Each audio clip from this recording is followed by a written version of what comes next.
আমরা এই যে জায়গায় জায়গায় জল দেওয়ার ব্যবস্থা নেওয়া হয়েছে। তারপরে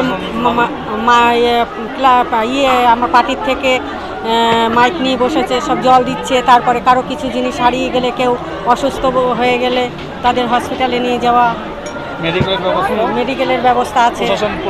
তারপরে প্রশাসনের ব্যবস্থা আছে। চাকদা থানার আইসি ভালো কাজ করে, আইসি খুব আমাদের হেল্প করছে। একদম এলাকা ব্লিচিং ছিটানো, ঝাড়ু দেওয়া, এগুলো হচ্ছে।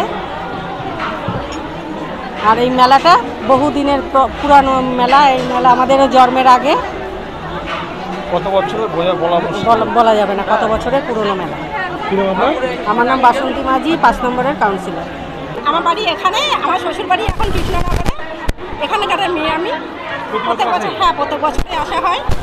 আর পুরনো পুজো ছোটোবেলা থেকে দেখে আসছি, প্রত্যেক বছরেই আসি, এসে পুজো দিই, দিয়ে প্রসাদ নিয়ে তারপরে আবার বাড়িতে যাওয়া হয়। খুব ভালো লাগে। আর অনেক দূর দূর থেকে লোকজন আসে, সবাই প্রসাদ নেয়। টুম্পা বিশ্বাস। বাড়ি এখানে রাজবাগান।